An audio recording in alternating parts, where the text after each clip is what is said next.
நவரச நாயகன் கார்த்திக் தமிழ் சினிமாவில் டாப் நடிகராக திகழ்ந்து வந்த நிலையில் சமீப காலமாக அவரை பற்றி இயக்குனர்கள், அதே போல் தயாரிப்பாளர்கள், இன்னும் சிலர் பேசி வந்துட்டுருக்காங்க.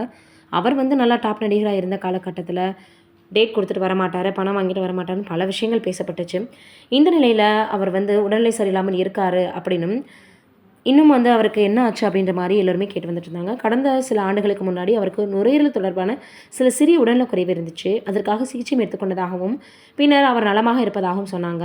ஆனால் இப்போ அந்த வீல் சேரில் அவர் உட்கார்ந்திருக்க மாதிரியான புகைப்படத்தை பார்த்துட்டு எல்லோருமே என்ன ஆச்சு அப்படின்ற மாதிரி கேட்டு வந்துட்டுருக்காங்க. தற்போது நடிகர் கார்த்திக் தன்னுடைய வீட்டில் நின்றபடி சேரை தூக்கி எறிந்து கோட்சூட் அணிந்த நிலையில் சிலம்பம் மற்றும் சுத்தக்கூடிய ஒரு வீடியோ வெளியாகி இருக்குது. அந்த வீடியோ நடிகரும் மூத்த பத்திரிகையாளருமான சித்ரா லக்ஷ்மி தனது ஃபேஸ்புக்கில் பகிர்ந்திருக்கிறாரு. இதை பார்த்துட்டு அவருக்கு உடல்நிலை சரியில்லையா?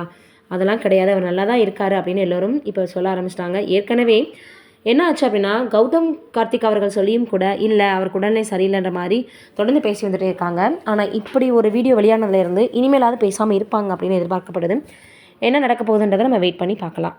ஏன்னா கௌதம் கார்த்திக் அவர்கள் சொல்லும் பொழுதும் அந்த வீல் சேரில் இருக்கிறது கொஞ்சம் ஆண்டுகளுக்கு முன்னாடி எடுத்தது. அப்பாவுக்கு ஹெல்த் செக்கப் நார்மலாக வரும்போது அவரால் படிக்கட்டு ஏற முடியாதுன்றப்போ எடுத்தது. அதனால் யாரும் தவறானதை பரப்பாதீங்கன்னு சொன்னாங்க. இருந்தாலும் அதை யாருமே நிறுத்தலை அப்படின்னு தான் சொல்லணும்.